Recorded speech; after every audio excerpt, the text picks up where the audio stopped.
Assalamualaikum warahmatullahi wabarakatuh. Perkenalkan, saya Hanifah, NPM 2010303042. Di sini akan memaparkan proposal saya dengan judul Analisis Hubungan Efikasi Diri dan Pola Metakognisi terhadap Penguasaan Konsep Suhu, Kalor, dan Pemuaian di SMP Negeri 9 Magelang. Bab 1. Latar belakang. Abad 21 disebut juga dengan era globalisasi, di mana kehidupan manusia bertransformasi dari abad sebelumnya. Pada abad ini membutuhkan sumber daya manusia yang berkualitas dari lembaga profesional untuk mencapai suatu tujuan. Guru berperan penting untuk mencapai tujuan tersebut agar konsep sains dapat dikuasai oleh siswa. Penguasaan konsep adalah kemampuan dalam menangkap suatu makna atau mengungkapkan materi dalam bentuk yang lebih mudah dipahami. Salah satu konsep sains yaitu suhu, kalor, dan pemuaian. Mengapa materi suhu, kalor, dan pemuaian? Karena materi tersebut erat kaitannya dengan kehidupan sehari-hari. Materi tersebut penting untuk dipelajari karena penguasaan konsep sains saling berkaitan satu sama lain sehingga tidak bisa berdiri sendiri.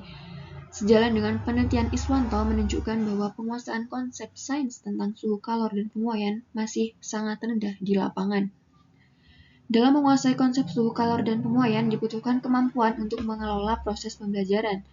Menurut Suherman, efikasi diri dan metakognisi berperan penting untuk mengelola proses pembelajaran. Bandura menyatakan jika efikasi diri adalah indikator yang baik untuk mengetahui seberapa baik siswa dapat menyelesaikan masalah. Tingkat efikasi diri yang tinggi diiringi tingkat metakognisi yang tinggi juga. Dan metakognisi berperan dalam membantu siswa menemukan apa yang mereka butuhkan dan menggunakannya untuk mencapai hasil belajar mereka. Oleh karena itu, metakognisi dapat menentukan seberapa baik siswa mencapai hasil belajar. Hasil penelitian Suyanti menunjukkan terdapat hubungan positif antara kemampuan metakognisi dan efikasi diri dengan penguasaan konsep kimia. Hasil studi pendahuluan, skor tes PISA Indonesia tahun 2012, 2015, dan 2018 masih di bawah rata-rata internasional, yang berarti siswa Indonesia kurang menggunakan kemampuan metakognisinya. Kemudian, hasil observasi dan wawancara dengan guru IPA SMP Negeri 9 Magelang menunjukkan bahwa efikasi diri siswa itu masih rendah. Rata-rata nilai ASTS siswa kelas 7 masih banyak yang belum mencapai KKM. Hasil belajar merupakan cara untuk mengetahui seberapa jauh siswa menguasai konsep. Hasil belajar yang belum mencapai KKM artinya siswa belum menguasai konsep. Secara empiris, efikasi diri dan metakognisi terbukti memengaruhi penguasaan konsep siswa. Namun belum diteliti mengenai analisis hubungan tingkat efikasi diri dan pola metakognisinya terhadap penguasaan konsep siswa. Oleh karena itu, perlu upaya untuk memahami bagaimana tingkat efikasi diri dan pola metakognisi yang rendah agar didapatkan model pembelajaran yang tepat untuk meningkatkan penguasaan konsep siswa. Oleh karena itu, peneliti tertarik untuk meneliti judul Analisis Hubungan Efikasi Diri dan Pola Metakognisi terhadap Penguasaan Konsep Suhu, Kalor, dan Pemuaian di SMP Negeri 9 Magelang. Rumusan masalah. Yang pertama, bagaimana hubungan tingkat efikasi diri siswa terhadap penguasaan konsep suhu, kalor, dan pemuaian. Yang kedua, bagaimana hubungan pola metakognisi siswa terhadap penguasaan konsep suhu, kalor, dan pemuaian. Dan yang ketiga, bagaimana hubungan tingkat efikasi diri dengan pola metakognisi siswa pada materi suhu, kalor, dan pemuaian. Bab 2. Kajian pustaka. Yang pertama, mengenai tingkat efikasi diri. Efikasi diri dibagi menjadi 3. Yang pertama, efikasi diri rendah, yaitu kepercayaan seseorang terhadap kemampuannya dalam kategori rendah. Yang kedua, efikasi diri sedang, kepercayaan seseorang terhadap kemampuannya di antara kategori rendah dan tinggi. Dan yang ketiga, efikasi diri tinggi, yaitu kepercayaan seseorang terhadap kemampuannya dalam kategori tinggi. Yang kedua, pola metakognisi. Pola metakognisi dibagi menjadi 3. Yang pertama, primitive problem solving, yaitu proses pemecahan masalah yang menarik kesimpulan dari data awal.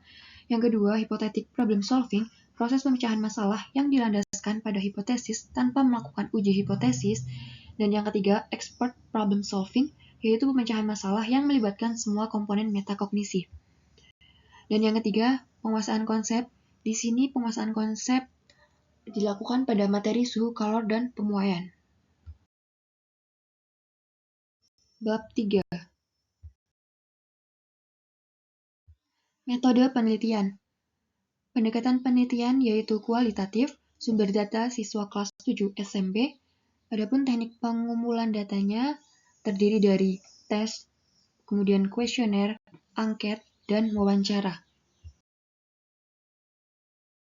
Teknik keabsahan data terdiri dari 4, yaitu uji kredibilitas, uji transferabilitas, uji dependabilitas, dan uji konfirmabilitas. Kemudian teknik analisis data ada 2, yaitu analisis deskriptif kualitatif dan metode perbandingan tetap. Adapun analisis deskriptif kualitatif untuk mendeskripsikan hubungan antara tingkat efikasi diri dengan penguasaan konsep suhu, kalor, dan pemuaian. Kemudian untuk mendeskripsikan hubungan pola metakognisi dengan penguasaan konsep suhu, kalor, dan pemuaian. Dan untuk mendeskripsikan hubungan tingkat efikasi diri dengan pola metakognisi pada materi suhu, kalor, dan pemuaian. Adapun metode perbandingan tetap terdiri dari 4 tahapan. Yang pertama adalah reduksi data, yang kedua kategorisasi data, yang ketiga sintesisasi data, dan yang keempat adalah kesimpulan. Sekian dari saya, terima kasih. Wassalamualaikum warahmatullahi wabarakatuh.